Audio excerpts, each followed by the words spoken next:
This is the voice of Bold Business Radio, and I am your host, Jess Dewell. You are listening to Cultivate Strength. You're in the right place for conversations about current problems and needs that we as business leaders face. The discussion that we're going to have today is going to envelop all kinds of things around personal strength, personal evolution, and developing not only our personal values, showing up with them in the world, both at work and in our personal lives. Today's panel is Dawson, who is a business consultant that focuses on sales negotiation strategies, specifically to motivate prospects to do business with you.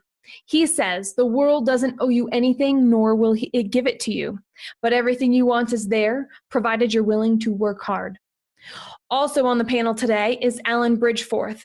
Alan Bridgeforth's mission is simple: to help others better themselves through regular fitness and nutritious eating. He also focuses on conquering the mental hurdles that stand in our way of a life well lived. He is the owner of GOTC, Get Off the Couch, fitness and massage therapy. We'll be back right after this. Welcome to the Voice of Bold Business, the show that provides everything smart leaders need to evaluate situations, build relationships, and create solutions.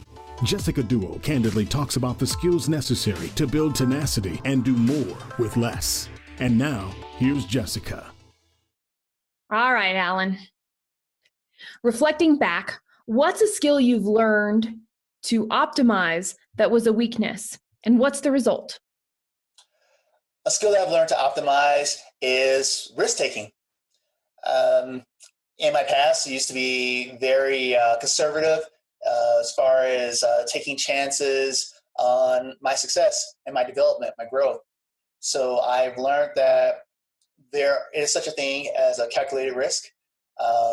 They're necessary, I believe, in the evolution of one's passions, whether it be business or personal.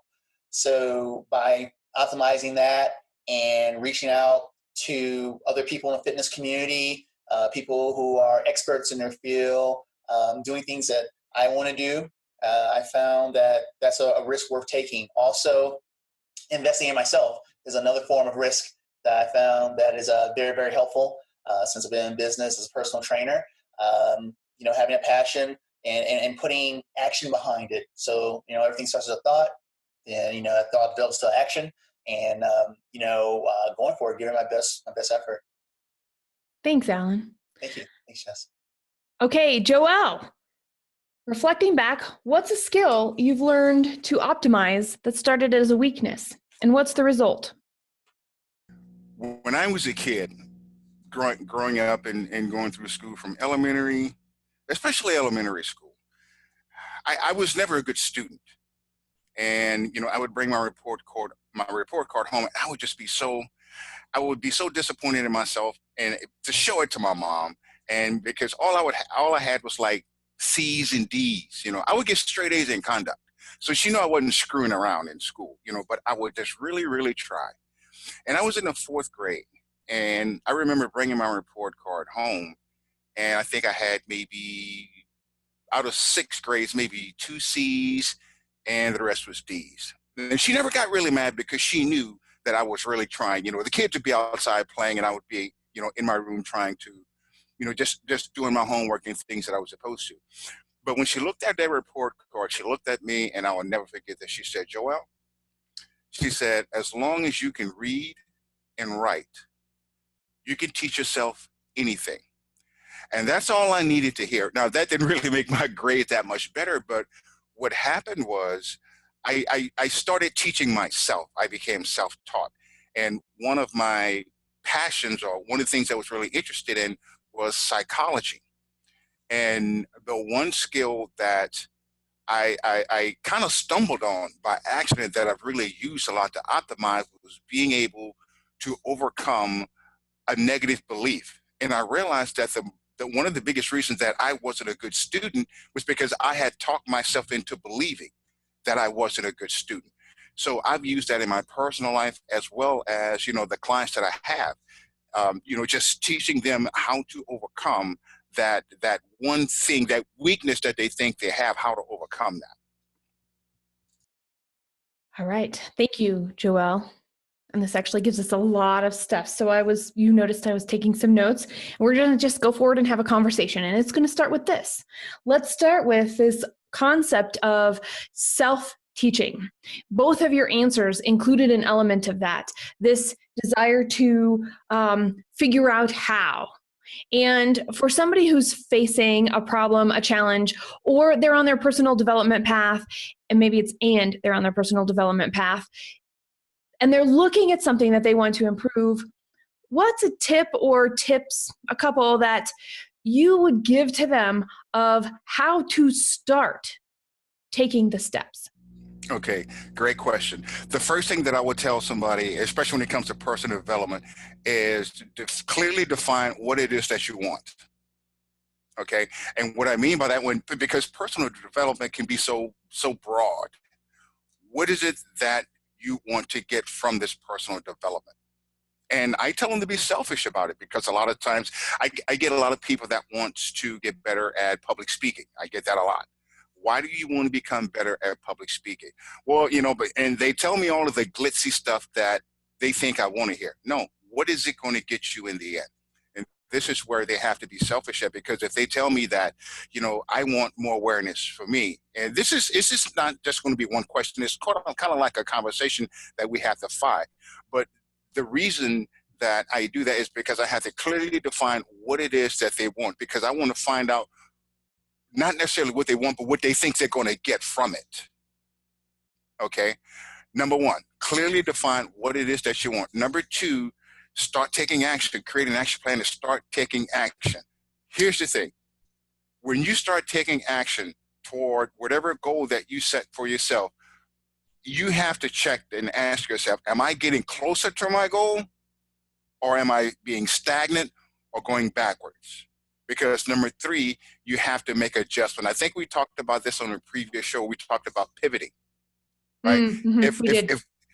If what you're doing is not working, if it's not getting you closer to your goal, then you have to have the discipline to say, hey, this is not working. I have to try something else. And you keep doing that until you achieve your goal. I believe the first step you take is looking inward and deciding that you are good enough. You're good enough for your vision. You're good enough for your path. So we are rewired. We have to rewire ourselves, basically. And there's caution, and those things are good in life. But I think it's good to believe in the direction you're going in fully, and that takes repetition. That takes practice. That takes getting over fear, especially when it's holding you back. It's holding you back in the direction you want to go in. So Joelle makes some very excellent points, and I think that just having that repetition, that consistency of believing in yourself, and rewiring your thinking, so to speak, I think is really important. Let's stick with that, because we're working on rewiring. There's this thing that happens. I don't know if this happens to you. This happens to me when I decide I'm going to make a change, and I put that stake in the ground and I say, okay, this is going to be some new change I'm making. And it could be little and it could be big. What's the first thing that happens? At least to me, the first thing that happens is I have to face it over and over and over again. And every time I face it, it seems to get bigger. Like it's saying, ha, I don't really believe you. Ha, ha, ha, I don't really believe you. How do you deal with that? This is normally what happens. A lot of times, well, first of all, in order to make a change like that, it can happen one of two ways. One is that long, arduous way that we're talking about. But, emotions causes two things to happen. Number one, it increases your long-term memory. Number two, it causes people to act. Now, I'm going to go off the grid for a minute. Now, just imagine that kids do this, boys do this, girls don't do this. You're standing on top of the house, you're going to jump off. Or let's say a plane. We're going to go skydiving, okay? Because women go skydiving. We're going to go skydiving, and what happens? We all get up in a plane, and we're asking all of these questions, right? And we're like, whoa, are you sure this is going to work? We're asking all these questions. The guy's like, well, okay, you ready? 1, 2, and you're like, whoa, I'm not ready. That's normally what happens. But let's just assume that that airplane all of a sudden is on fire and it's going down. Okay. Are you going to ask those questions then? No. When people want to make a decision or they want to make a change, first of all, understand that, it's against human nature to change. It's against, unless something like that happens. Okay. So you have to understand that, first of all, that it's against human nature to change. Number one, a lot of times people don't really, they want to change, but they don't believe that they can. They don't believe that they can. So what happens is they will put out first of all, they don't have the expectation of being successful, number one, because they don't have that internal expectation. Now, even though it sounds good, yeah, I'm going to do this. Deep down inside, as you said, you have to be rewarded. So you don't really believe that you can do it. You don't have that expectation of being successful, number one. Number two, you're not going to put forth 100%. Somebody, according to somebody that knows how to do something, for example, they're used to doing it. You're not going to put forth that 100% effort. Number three, you're going to fail. And then what you're going to say, see, I told you so, I can't do it. Well, what that's going to do, that's not going to get rid of that fear. What that's going to do is that's going to reinforce it. Okay. What would you add to that, Alan? Failure is necessary. Failure is not necessarily a bad thing. So my saying is that I like to do my own stunts, and that's not to say I don't take bits and pieces of ingredients of knowledge from people I meet on my path, but at the end of the day, I know how to make my own recipe, and it has to be something that's in line to something I'm connected with and direction I want to go in. I also remind myself not to take myself too seriously, to have fun in this process. I'm just having a human experience. That's what I tell myself, and if there's, good things and positivity and love in my heart, any failure I'm going to have, it's not going to be cataclysmic. It's not going to, downtrodden me. And it's not, I don't think it's going to, be as serious as, it seems like at the moment, so, ego can be a really tough thing to deal with at times. And it's not like I have it figured out for sure, but in my moments of clarity, I do remind myself, hey, okay, it happened. What am I grateful for? And gratitude is something I go to repeatedly, whether it goes my way or not, as far as how the event unfolded. What am I grateful for? I'm so happy and grateful that things did not go my way and it screwed up because, and then you fill in the blank to try and find that positivity to build on, in accordance to that wisdom I got from things not working. When I was little, we said grace every night at dinner, and we thanked God for all of the things. And sometimes it was an open prayer, and sometimes it was a rote prayer that we recited together. And as an adult, I changed that. And my husband and I both agreed that every night at dinner, we say one thing that we were grateful for during the day. And that's the start of a time where our entire family comes together. So when we have people over, we get to hear other things that people are grateful for. We get to expand that knowledge. And I'm glad you brought up gratitude, Alan, because it's such a big part of life. And, we've got to find the beauty in the little things, especially when there's a world where some days all we do is combat our own ego, let alone the stuff we've got to do as far as just slay the dragons, right? So is there and I don't write down my gratitude every day. However, when I meditate, what ends up happening is everything that I was grateful for since the last time I meditated comes through with all the monkey mind stuff as well. And being able to notice that is quite exciting in that capacity. Joel, do you practice gratitude? Yes. When I meditate, though, a lot of people say I snore when I meditate.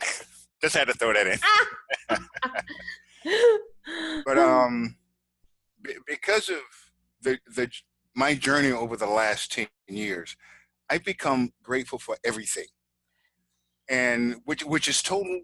It's a total night and day shift from before that, because before that, for me, everything was assumed. Meaning, it's not that I wasn't grateful. I just never paid attention to it. I never stopped to smell the roses. now that's all I do is smell the roses. So I love it. It's really important for me. It keeps me grounded, and that's gives me the opportunity to have a really good day every single day. Every day I have a good day because I'm grateful to be here. Okay, so when you stop to smell the roses, and is there a time you remember it being pivotal where you went, wait, there's more here? And are you willing to share? Because if you're not willing to share, that's totally fine. Are you willing to share that moment when it was like, oh yeah, there's more here for me than this. I've been settling, I've been hiding, and it's time for me to stop that. Well, yeah. You and I first met when I released my book in 2014. Mm-hmm. Not to go over all of that, but I do remember specifically when it was. It was the day after I was going to commit suicide. And I walked out of the homeless shelter and I heard birds chirping. Those birds been there for years. They've always been there, but I've never heard them. And I've never appreciated them. Just listening to them. And I said, oh. And I remember getting caught in that thinking, I wonder what kind of bird that is. I wonder if that's a male. I wonder if that's a female. I wonder if they're married. You know, it just took me aback to say, as you said, wow, there is more to this. And it happened, as I said, the very next day. But it didn't happen until I made that decision that I was going to start being grateful for those things. Mm-hmm. And not just the things that money can buy. Mm-hmm. So that's when I noticed. Thank you. What about you, Alan? I noticed when I listened to one of my audiobooks, one of the guys I really look up to, Stuart Wilde, he mentioned that, we're all geniuses, and that's not a bad thing to say we're all geniuses until we allow something external to convince us otherwise. And then we limit ourselves. We stop ourselves dead in our tracks. So, at first my ego had trouble hearing that because as an adult, am I being conceited? Am I bragging? And, it felt wrong. And then when I listened to it more and more, it makes total sense. And I share that perspective now, especially in my moments of gratitude.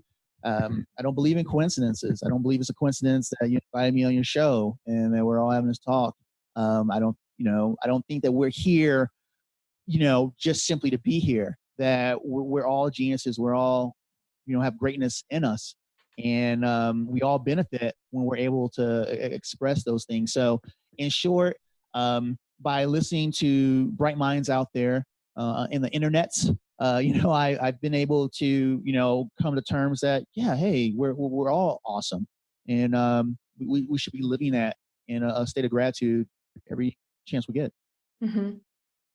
And I'm thinking about something that you both talked about in terms of change, right? We all have the willingness to change. Sometimes we don't have the will to keep it up and we have to go backwards to go forward and try it a few times to get the momentum. And other things happen.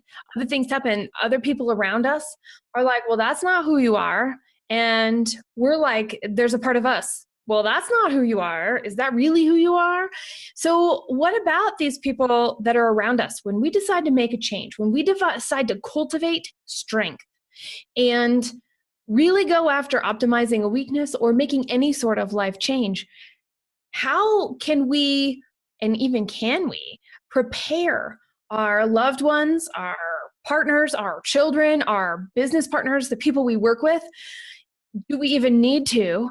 Am I thinking too much about other people instead of myself at this point, right? There are so many interesting things that when we don't have the support, we're more likely to be unsuccessful. Yet when we don't have the support, it can also be the fuel to get us where we're going. And so what is your experience with being in relationship to others and changing and working with them to bring them along and get them used to the change that we're also trying to make for ourselves? Ooh, boy, that's heavy. That's heavy. And I say that because we don't do anything easy here. I'm telling you, man, this is real. You're like laying it on thick. Okay. This is coming on pretty thick. But here's the funny thing about that. I face that so much. and entrepreneurs. Because to answer your question, I'm not going to go through the whole scenario, but to answer the question, you have to understand why these people are in your life in the beginning, and why people say the things that they say, and why you go to those people.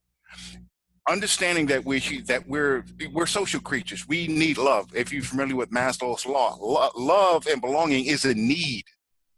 It's a need. Security is a need. Self-esteem is a need. So we have our circle of influence, the people that we know best, the ones that we love, and they love us. Okay? They love us. So now we want to change. We want to do something different. What do? We say, I'm going to go talk to my parents. I'm going to go talk to my spouse. I'm going to talk to my sibling. I'm going to tell them what I want to do, right? That's what we do. And we say, hey, I'm thinking about doing this. I'm thinking about that. And they say, oh, no. You don't want to do that. That's not good for you or whatever. And what happens to us? We don't do it. Now, going back to entrepreneurs, if you were raised in a family that were basically employees and you want to strike out on your own, they're going to tell you all the things that are wrong with it. But because they love you, their perception and your perception is different. They're looking at it from their point of view. So now you have the love and belonging here, which is a human need, and you have your drive and your passion over here, right? So what you really did, you didn't go to them for advice. You went to them for approval. And when they don't approve of it, as you said, a lot of times that draws that person back to where they were. And sometimes that does give very few, but it does give them that fuel to strike out on their own. Does it last a lot of times? No, more times than not, it does not. However, you have to understand why this is happening in the first place. If you're an entrepreneur and you want to do anything, start a plumbing business, you go talk to some successful plumbers, not your dad that's a welder, or you see what I'm saying? Because you're not really asking them for advice. You're asking for their approval. And when they don't give it to you, then you're heartbroken. If you want to change, okay, first of all, you have to understand why these people are in your life. Okay, the best thing that you can do is use the resources that you have. There's all kinds of education, financial resources. The one thing that is limited to all of us is time, right? Find somebody that you can get mentored by. And all of those people, even though they may not come with you, they may not be along for the ride, you still have the opportunity to network and meet people, like-minded people, so they can love you and give you that exact same support that you were not getting before, or that you're not getting because they don't believe in your idea. Okay, but you have to understand that these people, it's not that they're saying anything bad about you, they love you. But remember, their perception and your perception is different. So what do you have to do? You have to find people that are like-minded, that think exactly like you. And over time, you develop those relationships where you will be satisfied as far as the actual needs of love and belonging, self-respect, and all of those type of things, and somebody that can help you become successful. That's interesting. So basically you're saying the people who love you sometimes want to protect you, and they are not keeping your own best interests in mind. They're keeping their own best interests from their perspective about you in mind. Exactly. Got it. What do you think, Alan? To me, it boils down to control as well. That you can only control yourself. You can't control the opinions or expressions of others, even your loved ones. And it's not easy to accept that, but over the years, I've really kind of ingrained that in my path of enlightenment, where I can only control myself. And there are going to be some people, like Joel was mentioning, that love you. And tribalism is real, in my opinion. And, we all grew up in some kind of tribe. And if you do something that's outside of the parameters of the tribe you originally come from, you could get doubt and fear and people coming from scarcity, but their heart's in the right place. And then sometimes I think, haters are going to hate. There's going to be people who don't know you, and you do something that maybe they would want to do, or they're jealous, or, they just have some kind of scarcity position of it. And then they're also going to kind of like down talk you. So to me, if I have love in my heart and I realize I can only control me, then that almost gives me a suit of armor, emotional armor, when I, go about this plane and I meet people, whether it be family or friends. And from that point, it's just a matter of, not being too high or not being too low. I'm like any other human being. I want to hear great things. My ego definitely wants to hear great things. And when I don't get it, it kind of hurts a little bit. But what I've kind of learned over the last few years of being positive and being high energy is that, you dust off your chaps, you get back on the horse. I can't use that to paralyze me. So I acknowledge fear. I know it's there. It's good for running away from tigers, but it's not good for following your dreams. Yeah. Okay. So there are two words that came up as I'm listening to you, Joel and Alan. I think they go together in this conversation. So we're going to see what you think too. Stoicism and passion. And if you think about Stoicism, like from the Renaissance, so we're talking about Aristotle, we're talking about Plato, we're talking about the painters and the scientists and the philosophers. They were very much about, we can only control what we can control. And so work with what we can control and recognize that there are things that we might be able to influence, but we can't be sure of it. And there are definitely things, a lot of things out of our control. And then we've got this concept of passion, this, am I going to go someplace to add fuel to the fire, to keep me inspired? Or am I going to go someplace seeking approval or acceptance? And is it going to build it up or, kind of dampen it a little? So I'm curious what your thoughts are about this concept of stoicism and passion and how they fit together for this conversation of cultivating our inner strength. I'm going to take passion because that's one of my favorite words. But I want to go back to the very beginning. I did not know that about you, Joel. There's still so much to learn. Let's go back to the beginning of our conversation where you talked about, getting ready to do something and you may try for a little while and it may not work or something like that. And you just revert back to what you were doing. The one thing that keeps all of that from happening, first of all, is the belief that yes, I can actually do this.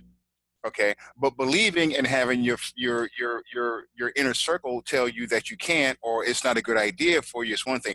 But when you have passion, none of that stuff matters because you can't sleep at night. And the only thing you think about is how can I attain this? How can I achieve this? And then there's no such thing as failure because you will recognize, as I said before, that, hey, this is not working. I need to do something else. So it's not, or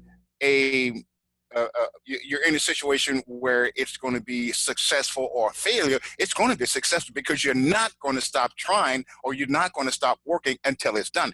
That's what passion will do to you. Passion will continue to push you even when you're sleeping. Because if for some reason you become defeated or you say, I can't do something, boom, your brain shuts down because your brain says, you know what? You're right.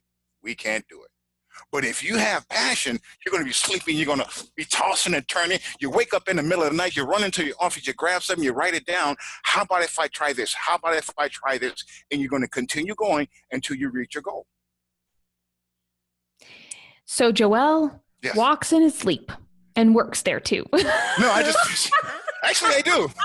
Actually, I know exactly what you're saying. I keep paper right by my bed because I end up solving problems in the middle of the night when everything else is kind of on hiatus, doing what you do in the dream world. All of a sudden, boom, there it is. That cracks me up. Okay, how about you? Stoicism and passion, Alan. I'll go with stoicism, but I'm going to put a little curveball to it in the sense that I believe that we're not here to struggle. I think that human beings are here for expression and all that great stuff and passion. But to me, stoicism, every definition I've seen in my life, it has something to do with hardship and struggle, and you see it in movies and TV shows a lot too, at least I do, where, the good guy or good woman goes through a whole bunch of really negative stuff to come out in the end. And I see that in the real world where if you have a business and you struggle and you make $1 million, somehow you're more deserving than someone who wins the lottery for $1 million. They're both $1 million. They both kind of happen, but it almost seems like you get more cool points if you struggle. So long story short, I prefer a view of patience, versus stoicism, because of stoicism really is, to me, patience, or going through a gestation with negativity. Every Aristotle picture I've seen, he looks very serious and pearl browed. And I don't. Yeah, I don't know. There's a good guy to catch an apple juice with. I don't know. I mean, this guy just seems kind of, and staying high energy, and that used to be me, because those are images I was bombarded with in the media, and what I saw with my family. Just kind of, no pain, no gain, and hard work, dedication. No, just go ahead and work. It doesn't have to be hard. How about work smart? That works just as well, and you're probably more in tune with your balance of your passion if you kind of go about it that way. I like your outlook. I must just be really dense sometimes, because it takes me to try over and over and over again sometimes, and falling down and going, oh yeah, there is a potentially smarter way to do that. I just am slow on the uptake sometimes. And I'm with you. I'm with you. Yeah. And I'm thinking about this and I'm like, yeah, there's something. And okay, so is there a difference then? Let's stay with this concept of struggle, because I believe life is difficult. I believe we are faced with challenges to recognize and test and define and I say test in a good way, to really know that we're solid in what we believe in and what our values are. That said, we can make it harder, right? We got our own self-talk up here that can make it hard. Other people can be that self-talk or that little chatterbox that somehow gets in us and stays there. I mean, there are things that I do that I'm like, really? I'm not going to name names, but there'll be this voice that pops into my head and I'm like, hey, you are not welcome here right now. I know who you are, get out. And we have to, and being able to say that, I think is an interesting thing, to recognize we can control our self-talk. So in a way, that's stoic. We can go, yeah, okay, what can I actually do about that? I could take responsibility, but is it actually my responsibility? What do you think about that concept? And I'm thinking about cultivating strength, because if we're looking for buy-in, now I'm thinking of a team, right? We've been talking as person-to-person self-development. Let's put ourselves in a larger picture. Let's put ourselves in an ecosystem of many people. Okay, well, to cultivate strength of the team sometimes means we might have to go a little slower, so maybe a variation of patience. Sometimes we have to go with the team, and what happens when there's a naysayer? What happens when we have somebody that doesn't have passion and slows everybody else down? How do you face situations like that where, so sometimes, and we're going to take this one off the table. I'm going to choose a new group. Okay, we're going to take that one off the table, because sometimes we can do that and sometimes we can't. And I'm interested in talking about the ones where we have to show up and it's messy and we want to cultivate strength, keep our strength and cultivate it ourselves, and also do our part to cultivate the team without taking on responsibility for anybody else. Ooh, again. Okay, so are we talking, I just wanted to clarify this just real quick. Are we talking about working in a team, or are we talking about leading a team? Whichever one you want. I think they both fit. Okay. when I'll give an example. I just finished coaching a sales team last week that was, they weren't gelling, so to speak, and there was some friction there. And of course, the one thing that you have to do is you do have to bring them together. That's easier said than done. It's totally different from, say, boot camp, where you give them a common enemy. Well, in order for me to bring them together, I had to focus on the overall vision of that team, the one thing that they all benefited from, and looking at it from that standpoint. Not saying that this person's wrong or this person's lacking or anything like that. Just starting from a bigger perspective, say, we're all here for the same reason. That's the one. So in other words, make a long story short, focus on the commonalities of all of them. Each and every one of them got up this morning. Each and every one of them came to work for the same reason. So what that did was, I didn't allow them to focus on the friction between this person and that person and this person and the other person and all of those type of things, but made them work together by looking at the big picture, because you do have a lot of things that are more in common than you think and that are more important. So for me, that's where I start in a situation like that, in a team environment where there's a lot of friction or conflict or anything like that, and just focusing first and foremost, never focus on the negative, but you focus on the commonalities that brought that team together. I think it kind of boils down to ego. You know, there's a question I always ask myself when my ego flares up, whether it's an internal conflict within myself or a conflict where I'm working with others. Do I live in an abundant universe or a scarce universe? You know, at the end of the day. And my answer I like to think of is I live in an abundant universe. I'm surrounded by energy. I'm surrounded by opportunity. And for me to exhibit my passions and to go on my path in life does not mean that someone else has to lose, that I have to defeat or slay someone or stop their path. In my opinion, it is not my ego or my own overall being's job to get in someone's way of their path. You know, so if I believe I live in an abundant universe, you know, it is not my job to judge, because judge is another extension of control. Oh, he's not working fast enough. You know, they're not doing enough push-ups. They're not looking at life the way I look at life. Well, you know, a few years ago, the old me didn't look at life the way I look at life now. You know, so everyone's gonna go on their path. My thing is that if I come from love and in my approach, I'm going to be okay. But willpower is not an inexhaustible resource, in my opinion. So if it starts to get me down, if I find myself around energy vampires, the one thing I think of is options. I don't have to go as often. I don't have to stay as long. You know, if there's a situation where I have to work with someone that I feel is draining me, I prepare myself. I prepare myself once again. What can I control? Me. I can't control them. And that kind of really changes the whole dynamic right there. And then at that point, and I'm a high energy guy, I feel if I radiate good positivity, I think that's just actually more infectious than negativity. I really do. I think that one or two things usually happens. Either I'm too positive, the person just doesn't want anything to do with me. Okay, so now wow, gee, that's their loss. Yeah, exactly. Now it's geographical. So now we're, you know, okay, they're doing their thing. Or they're kind of like, look, what are you doing? Have you seen all the problems around here, Alan? You know, 1, 2, 3 problems. And you're sitting here smiling, being pleasant to people and stuff. And then, you know, without being judgy, that gives me a chance to share my perspective, you know, and they're like, oh, okay. And people want to be nice to each other. They really do. I really don't think, like Joel's example, I don't think the sales reps, you know, come to the organization and they're like, well, I want to see how bad I can do today.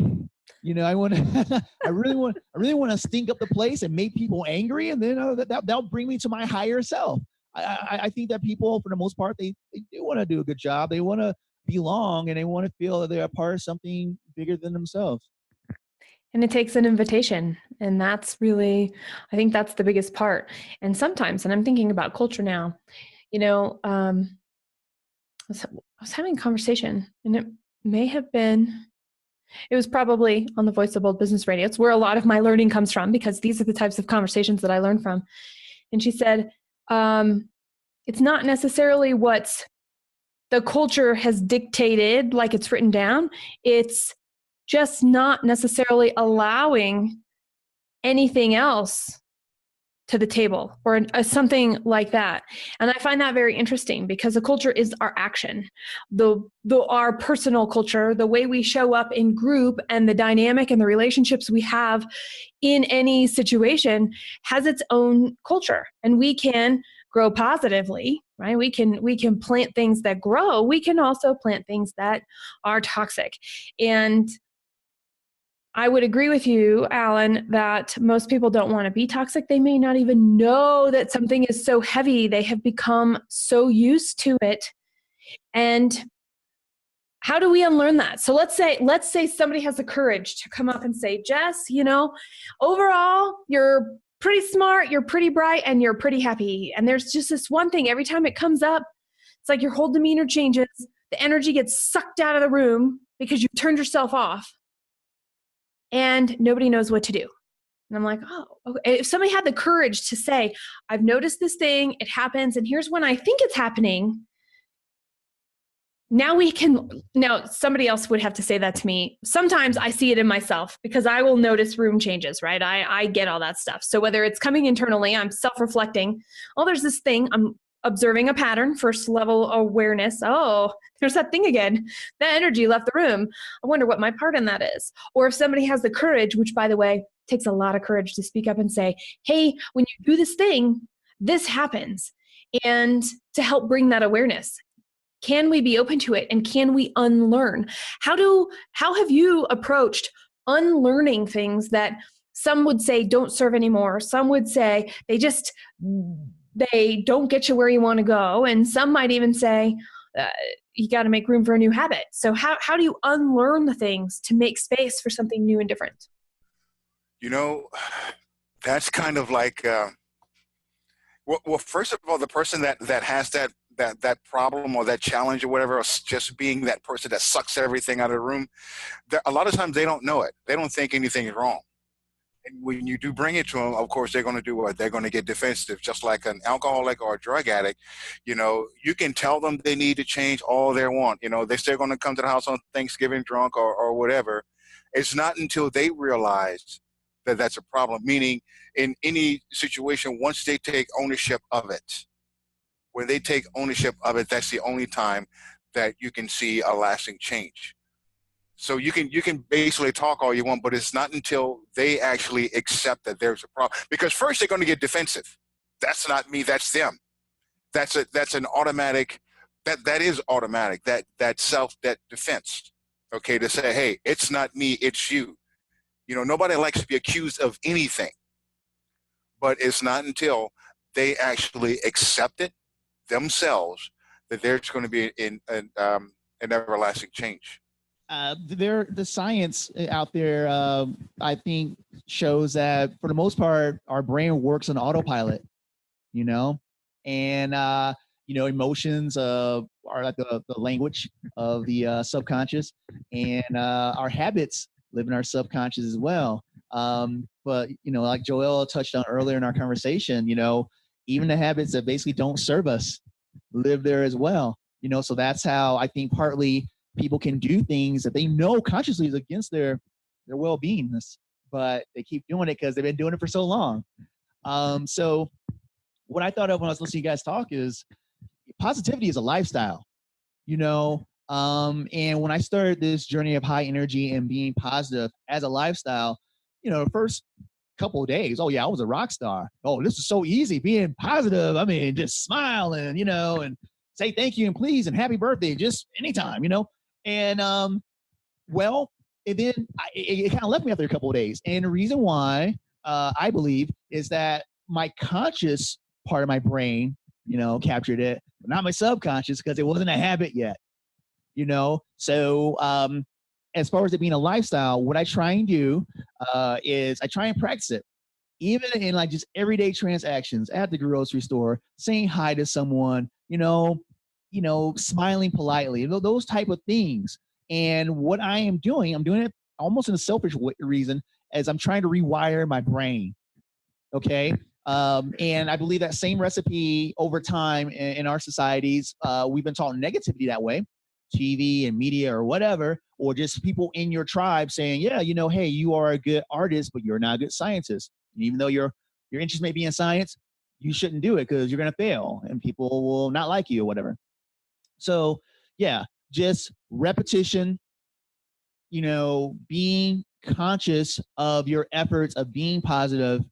And, the other things we were saying earlier, don't take yourself too serious, things like that. Just go with the flow. No one's getting out of here alive. Nobody. You're going to be okay.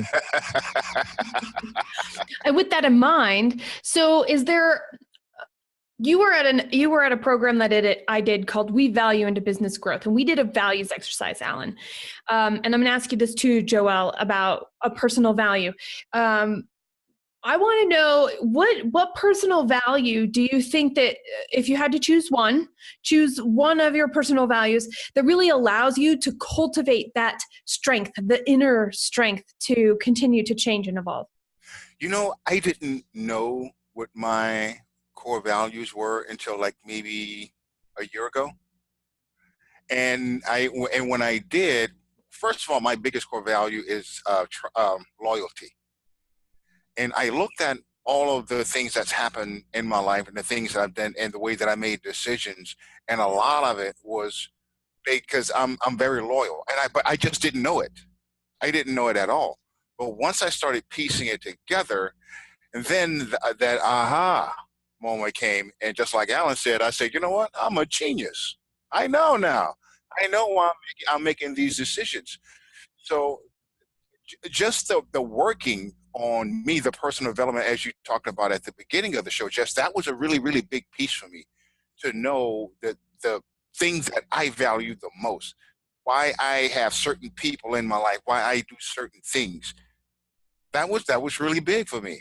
That was almost like a mind-blowing type thing. Yeah, for me, love. I know I mentioned that earlier in some of my other answers, but that was kind of a big turnaround. I had no idea. I had no idea love was. I'm shocked. Right? I'm shocked. Figure, you know. But yeah, I mean, I guess to add on that, I used to think love for the most part was corny and for kind of almost weak, like simple-minded people and things like that. And people were just waiting to get taken advantage of because the world's so tough and cruel. And, you know, you got to mirror that if you have any chance here on this planet.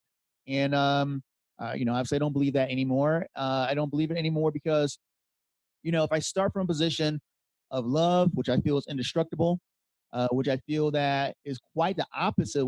Some people might feel where it doesn't make you weak, it makes you strong.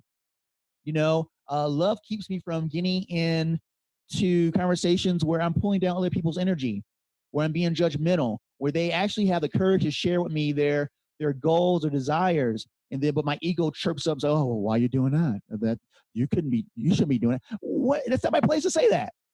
You know, so one of the things I do in the effort of love is I really, really try, and I'm not always successful in this. I really, really try not to, you know, rain on someone's parade. You know, even if it's something I think is totally foreign to me or whatever, or I think almost is, you know, something I wouldn't do. Hey, right on. That's awesome. That I can see your passion, and thank you for sharing that. You know, and that's positivity. That's love. See, even though it's something I couldn't connect with, I did something good. You know, I didn't tell them to jump off a roof without a parachute. I just said, you know, I just showed that I was listening, and I showed that, hey, I had no negativity or harm that I wanted to bring their way with what they shared. And I think love allows me to do that. I love this guy. Right? I really do. I love this guy. Likewise. Love all you guys. Yeah. Big hug. We need to give us a big hug, man. We do. Geographically separated hug. I know, right? It's important. And this is that's why I said, oh, I had no idea you were going to say that, Alan, because that is prevalent in every conversation that we've had, every single conversation. And I know it will continue to be, and it's a good inspiration. Now, we're going to pause right here for just a second. Scott's going to cut this part out. We're at 2:35. We're 5 minutes over our 1 hour mark. I have one more question. However, I would like to respect your time. Are you up for one more? I'm good. I am. Yeah. Okay. All right. So here it is. We're at the end of our program, and I want to know why it's bold. Why is it bold to stop and think and experience what it's like to cultivate strength? We're creatures of habit, and we like to be in an environment, and we like to do things that are comfortable, that are predictable to us, so to speak. When we don't know how something's if we don't know a predetermined outcome, that's scary to us. It is. It's really scary to us. And a lot of people say stepping outside of your comfort zone. You're not really stepping outside. You're going to experience something new. And based on what I've heard for the past hour, that's the way that Alan lives. You know, you have to get these different experiences, because if you don't, then all you know is what you know. There's no growth in that circle. Remember, you've been there. There is no growth. So the strength is going to be in the new experiences, the new connections, and the new relationships, and getting that new love from outside of your circle. That's where the growth and the strength is going to come from. It's when you start expanding everything that you know.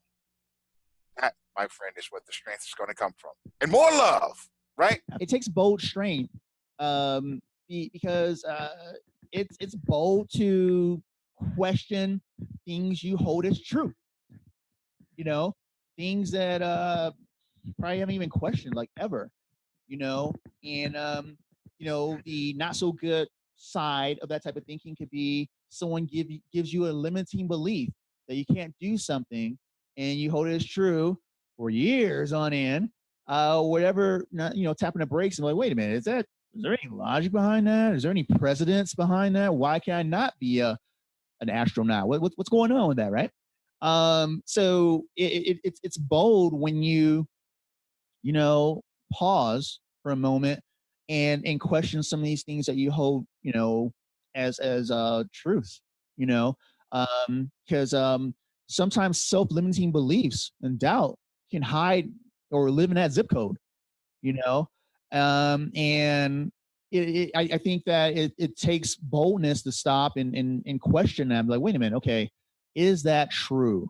Is it true? Is it true that I'm not good at blah, blah, blah, or whatever? And I find within my own self, when I do that, a lot of times it's not true. It's not true at all. And then the tough part is what we were speaking about earlier, as far as the habitual pattern, right? Because I held it for so long, it's there. And it's kind of like, just like you were talking about, those voices I think that everyone has, what are you doing? You're going to embarrass yourself. Where are you going to go when you fail and stuff like that? What am I going to do when I succeed?